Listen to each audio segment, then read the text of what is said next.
हमारे यहाँ का रिवाज था कि किसी की भी शादी होगी तो दुल्हन पहली रात दादाजी के कमरे में ही गुजारेगी। लेकिन ऐसा करने के 1 महीने बाद ही वो गर्भवती हो जाती थी। जब मेरी शादी हुई तो मुझे भी इस रिवाज के बारे में बताया गया और मैंने इस रिवाज को मानने से साफ इनकार कर दिया था और अपनी दुल्हन को दादाजी के पास नहीं भेजा। लेकिन आज मेरी शादी को 2 साल हो गए हैं और हमारा कोई बच्चा नहीं है।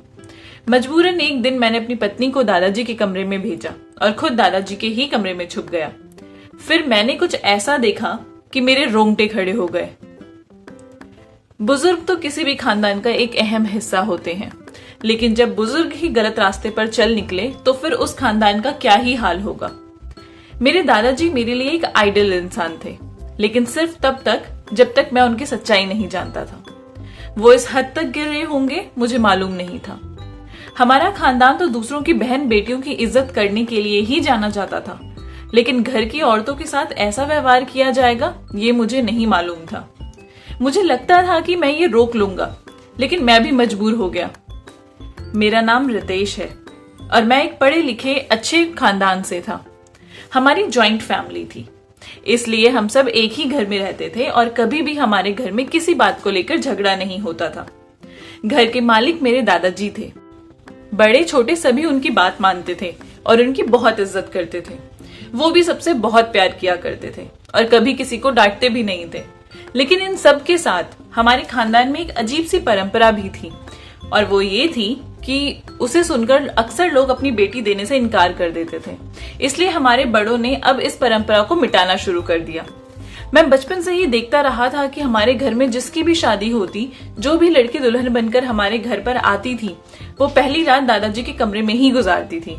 बचपन में तो मुझे इस चीज की बिल्कुल भी समझ नहीं थी, लेकिन जैसे जैसे मैं बड़ा होता गया ये अजीब परंपरा मेरे दिमाग में सवाल पैदा करने लगी। मैंने बहुत कोशिश की हकीकत जानने की, लेकिन पूरे घर में कोई भी इस बात पर बात करने को तैयार ही नहीं था। अब तो ये सिलसिला सालों से चला आ रहा था और हैरत की बात तो ये थी कि जो भी लड़की दादाजी के कमरे में रात गुजारती थी वो 1 महीने के अंदर ही गर्भवती हो जाती थी। लेकिन मुझे ये बात बहुत अजीब लगती थी। मैं बिल्कुल भी इस परंपरा के साथ नहीं था। मैं अपने सारे भाइयों में तीसरे नंबर पे था और मेरे बड़े भाइयों की पत्नियों के साथ भी यही किया गया था, लेकिन उन लोगों ने कुछ भी नहीं कहा, जिस पर मेरी उन सबसे बहुत बहस हुई। लेकिन कोई भी मेरे सवाल का जवाब नहीं देता और अब मुझे इस चीज का जवाब चाहिए था, क्योंकि घर में मेरी शादी की बात चल रही थी और मैं जानता था कि मेरे साथ भी यही सब होगा, लेकिन मैं ये नहीं करना चाहता था। इसलिए शादी के दिन मैंने अपने बड़े भाइयों को कह दिया कि मैं अपनी पत्नी को दादाजी के कमरे में नहीं छोड़ूंगा और अपनी पत्नी का हाथ पकड़ता हुआ अपने कमरे में चला गया। मुझे लगा कि इसके बाद दादाजी का व्यवहार बदल जाएगा, लेकिन उन्होंने मुझे एक शब्द भी नहीं कहा। उनका व्यवहार नॉर्मल ही था। लेकिन हमारी शादी को 2 साल हो गए हैं और अभी तक बच्चे की कोई उम्मीद नहीं थी। डॉक्टर के पास गए तो सभी टेस्ट सही थे, फिर भी कुछ नहीं हुआ।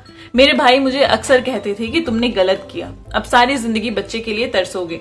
लेकिन मुझे उनकी बातें सुनकर गुस्सा आ जाता था कि मैं बच्चे के लिए गलत कैसे बन जाऊं, कैसे अपने हाथों से अपनी पत्नी को किसी दूसरे के कमरे में भेजूं। भले ही वो मेरे दादाजी थे, लेकिन मेरी पत्नी के लिए तो गैर ही थे और मैं भी अभी इतना बेगैरत नहीं हो सकता था कि अपनी पत्नी को अपने हाथों से उनके पास भेज दूं। मेरी पत्नी को भी ये परंपरा बिल्कुल पसंद नहीं थी और उसको बहुत अजीब लगता था। लेकिन जैसे जैसे समय गुजरता जा रहा था, लोगों की बातें हमें डिप्रेशन में डालती जा रही थी, क्योंकि हमारे खानदान में सबके बच्चे थे, सिर्फ हम ही थे जिनके पास इतने सालों से बच्चे नहीं थे और अभी दूर दूर तक कोई उम्मीद भी नहीं थी। मेरी पत्नी अब खोई खोई गुमसुम सी रहने लगी थी।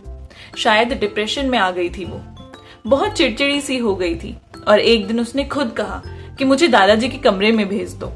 तो मैं उसकी बात सुनकर गुस्से में आ गया कि मैं ऐसा नहीं कर सकता, लेकिन उसने कहा कि हम हमेशा बिना बच्चे के तो नहीं रह सकते, इसलिए आपको ये करना ही पड़ेगा।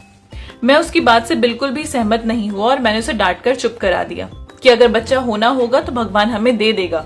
लेकिन वक्त गुजरने के साथ साथ उसकी इज्जत बढ़ती ही जा रही थी और कोई उम्मीद ना नजर आने की वजह से मैं भी अंदर ही अंदर परेशान हो रहा था।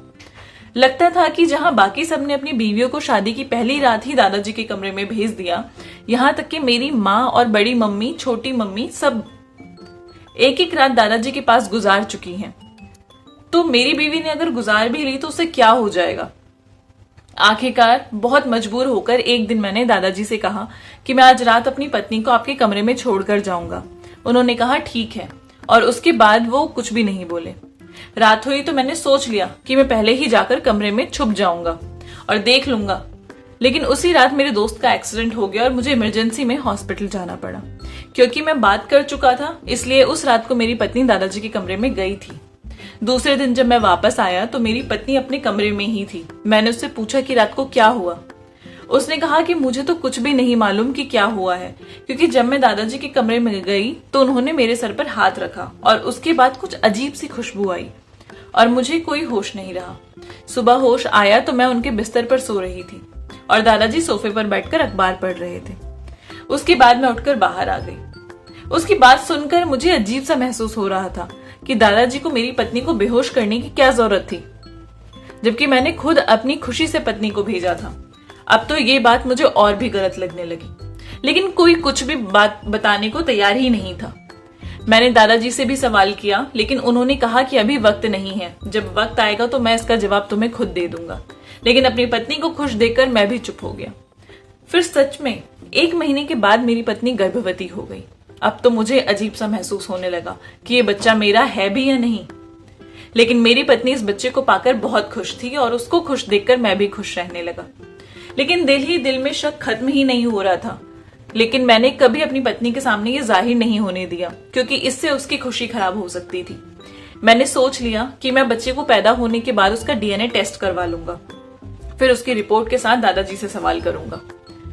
वो वक्त मेरे लिए बहुत ही मुश्किल था, क्योंकि जब भी मैं अपने बच्चे की खुशी को महसूस कर खुश होने लगता तो वो रात मेरे दिमाग में आ जाती और मैं ठीक तरीके से खुश भी नहीं हो पा रहा था।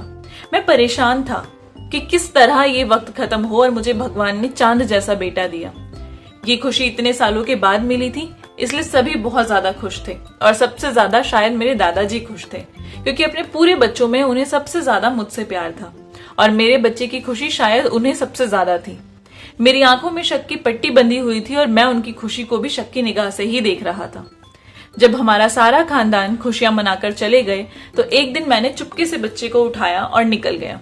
मेरी पत्नी ने पूछा कि कहाँ जा रहे हो, तो मैंने कहा बाहर से घुमा कर आता हूँ, और बच्चे को हॉस्पिटल ले गया और जाकर अपना और बच्चे का डीएनए टेस्ट करवाया। मेरे दिमाग में कहीं ना कहीं ये बात जरूर थी कि ये बच्चा मेरा नहीं है। बस यही चीज मुझे दिल से खुश होने नहीं दे रही थी और मुझे टेस्ट करवाना पड़ा, जिसकी रिपोर्ट 3 दिन बाद आनी थी। 3 दिन मैंने कैसे गुजारे वो तो मुझे ही मालूम है। जिस दिन रिपोर्ट मिलने वाली थी उस दिन सुबह से ही मेरे दिल का बुरा हाल हो रहा था। बार बार एक सवाल मेरे दिमाग में आ रहा था कि अगर ये बच्चा मेरा नहीं हुआ तो मैं किस मुंह से इसको अपना बच्चा कबूल कर पाऊंगा और दादाजी से क्या सवाल करूंगा, जबकि मैं खुद अपनी पत्नी को उनके कमरे में छोड़कर आया था।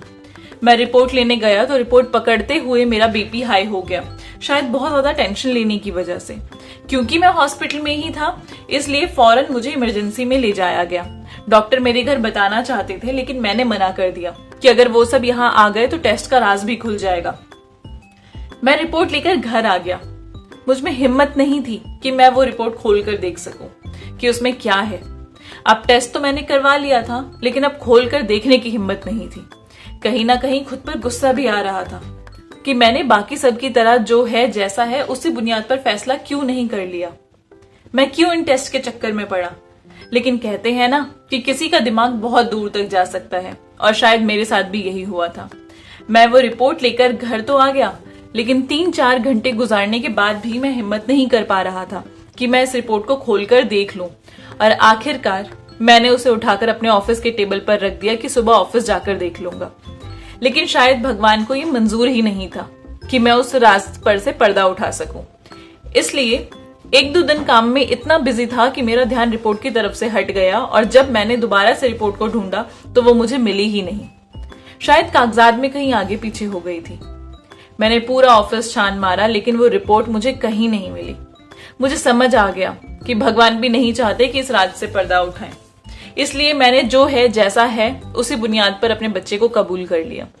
इस सिलसिले में 2 साल और गुजर गए और मेरी पत्नी एक बार फिर से गर्भवती हो गई।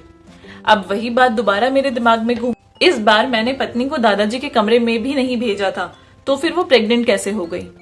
और क्या मेरी पत्नी ने मेरे साथ धोखा किया है वो खुद ही छुपकर दादाजी के कमरे में चली गई थी। लेकिन ऐसा हो नहीं सकता था क्योंकि मेरी पत्नी मुझे बहुत प्यार करती थी, कभी कोई काम मुझसे बिना पूछे नहीं करती थी। एक बार फिर वही बात मेरे दिमाग में घूमने लगी। अब मेरा बेटा इतना बड़ा हो गया था कि मैं दोबारा उसे ले जाकर डीएनए टेस्ट करवा सकता था। इसलिए अपने बड़े बेटे को साथ लेकर मैं हॉस्पिटल चला गया और इस बार मैंने इमरजेंसी के तौर पर रिपोर्ट निकलवाई और वहीं खड़े खड़े रिपोर्ट देखी। और रिपोर्ट देखकर मुझे ऐसा झटका लगा क्योंकि रिपोर्ट पॉजिटिव थी, यानी वो बच्चा मेरा ही था। मेरा दिमाग तो मानो झटके खाने लग गया कि अगर ये बच्चा मेरा ही है तो 2 साल तक क्यों नहीं हुआ, और सिर्फ एक दिन दादाजी के कमरे में रहने के बाद भगवान ने मुझे ये बच्चा दे दिया। लेकिन मेरा दिल कहीं ना कहीं टेंशन फ्री हो चुका था कि बच्चा मेरा ही है। इसलिए मैंने अपने आसपास ध्यान देना शुरू किया कि मेरे सारे भाइयों के 2-3 बच्चे हैं, लेकिन सबकी बीवियों ने सिर्फ एक ही रात दादाजी के कमरे में गुजारी है। इसका मतलब है कि जो मैं सोच रहा हूँ वो गलत है। अगर वो गलत है तो फिर दादाजी के कमरे में रात को जाना क्यों जरूरी है? वहां ऐसा क्या होता है कि दादाजी कमरे में दुल्हन को बेहोश कर देते हैं? ये राज जानना अब मेरे लिए बहुत जरूरी हो गया था क्योंकि मेरा सबसे छोटा भाई अब जवान था और उसकी शादी के बारे में सोचा जा रहा था। अब उसकी पत्नी के साथ फिर वही सब होना था जो मैं नहीं चाहता था। इसलिए मुझे इस राज को जानना था, लेकिन कैसे, ये मुझे समझ में नहीं आ रहा था। क्योंकि मैं जब भी इस बारे में दादाजी से सवाल करता तो दादाजी मुझे चुप करवा देते थे और हमेशा एक ही बात कहते थे कि बेटा, मुश्किल वक्त गुजर चुका है। और अब मैं उनकी बात सुनकर खामोश हो जाता था कि शायद मेरे बच्चे के बारे में बात कर रहे हैं, कि भगवान ने तुझे बेटा दे दिया था, लेकिन कभी समझ ना सका कि वो किस मुश्किल वक्त की बात कर रहे हैं। और फिर इस बात को भी 1 साल गुजर गया और मेरे भाई की भी शादी आ गई। अब मैंने सोचा कि दोबारा इसके साथ वही होगा, लेकिन मुझे कमरे में रहना था। मुझे मालूम तो करना ही था कि दादाजी पहली रात दुल्हन के साथ क्या करते हैं। इसलिए शादी के दिन मैंने बहाना बनाया कि मेरा एक दोस्त बहुत बीमार है और मुझे इमरजेंसी में वहां जाना पड़ेगा। जब सारी फैमिली बैठी हुई थी तो मैं उन सबके सामने से उठा और बाहर निकल गया। सबने यही समझ लिया कि मैं दोस्त की तरफ चला गया हूँ, लेकिन मैं पिछले दरवाजे से खिड़की के रास्ते दादाजी के कमरे में घुस गया। वो कमरे में नहीं थे, मैं उनके कमरे में छुप गया। अब मुझे इंतजार था कि कब दादाजी और नई दुल्हन कमरे में आएंगे। कुछ देर के बाद दादाजी कमरे में आए, लेकिन अभी दुल्हन नहीं आई थी और उसके आने तक मुझे धैर्य और शांति से इंतजार करना था, क्योंकि इतने सालों के राज के ऊपर से पर्दा जो उठने जा रहा था। मुझे बाहर से बहस की आवाज सुनाई दे रही थी। ये वही बहस है जो हर दुल्हन घर में आने के बाद करती है, क्योंकि शादी के दिन दुल्हन अपने दूल्हे के लिए सजाई जाती है और जब उसे पहली रात को ही किसी दूसरे आदमी के साथ जाने को कहा जाता है तो यकीनन उसके लिए बर्दाश्त से बाहर है। ये ड्रामा मैं कई सालों से देखता रहा, इसलिए खामोश होकर सब कुछ सुन रहा था। आखिरकार वही हुआ जो हम सबके साथ हुआ था और थोड़ी देर बाद ही दुल्हन कमरे में आ गई। दुल्हन जैसे ही कमरे में आई, दादाजी उठकर वॉशरूम चले गए। मुझे दुल्हन को देखकर उस पर बहुत तरस आ रहा था। वो बहुत घबराई हुई थी। थोड़ी देर बाद दादाजी बाहर आए और उन्होंने आकर दुल्हन के सर पर हाथ रखा और कहा कि बेटा घबराओ मत, कुछ नहीं होगा। और बात करने के साथ ही दादाजी ने जेब से हाथ निकाला। उनके हाथ में एक रुमाल था। उन्होंने वो उसकी नाक पर रख दिया और 1 मिनट के अंदर ही दुल्हन बेहोश हो गई। यहां तक तो मुझे पहले से मालूम था। मुझे इंतजार था कि अब दादाजी क्या करते हैं। उन्होंने दुल्हन को आराम से बिस्तर पर लेटाया और उसके ऊपर कंबल डाल दिया। लेकिन उसके बाद जो मैंने देखा, उसने मेरे पांव के नीचे से जमीन निकाल दी थी। मैं सारी रात कमरे में बैठा रहा। बड़ी मुश्किल से वक्त निकला। सुबह के करीब जब दादाजी की आंख लगी तो मैं खामोशी से खिड़की के रास्ते बाहर निकल गया। लेकिन जो कुछ मैंने देखा उसके बाद दादाजी से सवाल करना तो बनता था, लेकिन मुझे ये डर था कि अगर मैंने दादाजी से सवाल किया तो उन्हें मालूम भी हो जाएगा कि मुझे उनका राज मालूम हो गया है। लेकिन बार बार मैं सोचता हूँ कि ऐसी क्या बात थी कि दादाजी को ये सब करना पड़ा। और मैंने बहुत बार बातों ही बातों में उसे पूछने की भी कोशिश की, लेकिन हमेशा दादाजी बात को टाल देते थे। लेकिन इस बार दुल्हन को 2 महीने गुजरने के बाद भी बच्चा ना हुआ। अब तो सब परेशान हो गए कि ऐसा क्यों हुआ, लेकिन सभी ने इंतजार किया कि भगवान की ही तरफ से देर हो सकती है। दादाजी ने कहा कि मुझे लगता है कि ये कोई राज और भी जान चुका है। सब एक दूसरे की तरफ देखने लगे तो दादाजी ने कहा, इस घर में कोई इंसान ये राज जान चुका है। अगर ये बात किसी और को मालूम ना होती तो अब तक बहू गर्भवती हो चुकी होती। ये सुनकर मुझे बहुत अजीब लग रहा था कि दादाजी को कैसे मालूम हो गया कि ये राज कोई दूसरा भी जान चुका है। लेकिन मैं खामोश रहा और मैंने बिल्कुल भी बात नहीं की। कुछ महीने गुजरे तो दादाजी बीमार रहने लगे। एक दिन उन्होंने हम सबको बुलाया और कहा कि मुझे सच सच बता दो कि तुम लोगों में से कौन इस राज को जान चुका है कि पहली रात दुल्हन मेरे कमरे में क्यों आती है, क्योंकि मुझे लगता है कि मैं ज्यादा दिन नहीं जी पाऊंगा और जो आदमी इस राज को जान चुका है मैं उससे कोई बात नहीं करना चाहता हूं। मुझे लगा कि सवाल करने का यही सही वक्त है। मैंने कहा, दादाजी मैं जानता हूं। दादाजी ने कहा कि बाकी सब घर वाले बाहर जाओ और तुम मेरे पास बैठो। मैंने सबके जाने के बाद दरवाजा बंद कर दिया। तो दादाजी ने पूछा कि सबसे पहले तो तुम मुझे ये बताओ कि तुम ये राज जानते कैसे हो। मैंने उनको सारी सच्चाई बता दी कि मैंने छुपकर सब कुछ देखा था। उन्होंने कहा कि तुम इस राज को जान चुके हो तो अब ये राज तुम्हारे पास एक अमानत है। तुम्हारे पापा, बड़े पापा, चाचा, भाइयों में से कोई भी इस राज को नहीं जानता। तो मेरे मरने के बाद ये राज सब घर वालों को इकट्ठा कर कर बता देना, क्योंकि मैं जानता हूं कि सबके दिलों में मेरे खिलाफ कुछ ना कुछ गलत मौजूद है। लेकिन मेरे मरने के बाद मैं चाहता हूं कि सबका मन साफ हो जाए। मेरी तरफ से मैं कोई भी पाप अपने सर लेकर नहीं जाना चाहता। मैंने दादाजी से सीधा सीधा सवाल कर लिया कि ये सब क्या है, आप मुझे पूरी बात तो समझाइए ताकि मैं सबके सवालों के जवाब दे सकूं। उन्होंने कहा कि सबको यही लगता है कि मैं जो भी दुल्हन आती है उसके साथ पहली रात को कुछ गलत करता हूं, मगर ऐसा नहीं है। हकीकत ये है कि बहुत पहले मेरे परदादा के वक्त में जादू टोना और ये सारी चीजें बहुत ज्यादा हुआ करती थी। हमारे खानदान में कोई भी औरत ब्याह कर आती तो वो जादूगर जादू के जरिए उसकी कोख बांध देता था कि कभी भी इस खानदान में औलाद ना हो सके। तुम्हारे परदादा ने इस जादू को तोड़ दिया था और उन्होंने कहा था कि पीढ़ियों तक इस काम को करना होगा और ये काम घर का जो भी बड़ा होगा उसे करना होगा। एक रात दुल्हन को अपने पास रखकर कुछ मंत्रोच्चारण से उसकी कोख खोलनी होगी और ये राज किसी को भी पता नहीं चलना चाहिए। इसलिए जो भी दुल्हन आती थी उसे बेहोश कर दिया जाता था और मंत्र पढ़कर उसके शरीर के एक हिस्से में काला धागा बांधा जाता था।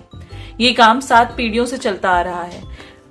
मुझसे पहले मेरे दादाजी और उससे पहले उनके दादाजी ये सब किया करते थे, लेकिन अब तुम लोग 7वीं पीढ़ी हो और तुम लोगों के बाद ये काम अब नहीं करना होगा। तुमने अपनी पत्नी को ये काम नहीं करवाया था, इसलिए जादू का असर वहां पर था और तुम्हें बच्चा नहीं हो रहा था। मैंने तुम्हारी पत्नी के साथ भी यही किया था और इसलिए तुम लोगों को बच्चा हो गया। ये राज कोई भी नहीं जानता है। मैंने आज तक अपने घर की किसी दुल्हन को हाथ तक नहीं लगाया है। वो मेरे घर की इज्जत है। मेरे मरने के बाद मेरा ये सच सबको बता देना, जिससे कि सबके दिलों में मेरे लिए शक खत्म हो जाए। मैं दादाजी की बात सुनकर सन्न रह गया था।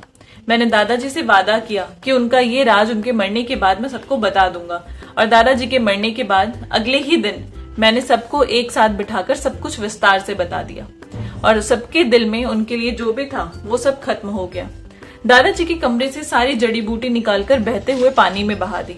इस तरह 7 पीढ़ी पहले से होने वाले जादू से हम सबकी जान छूटी थी। आई होप आपको ये कहानी पसंद आई होगी। अगर अच्छी लगी है तो चैनल को प्लीज सब्सक्राइब कर दीजिए, लाइक कर दीजिए और अपने प्यारे से कमेंट नीचे ड्रॉप कर दीजिए। मिलूंगी आपसे नई कहानी के साथ, तब तक के लिए बाय बाय।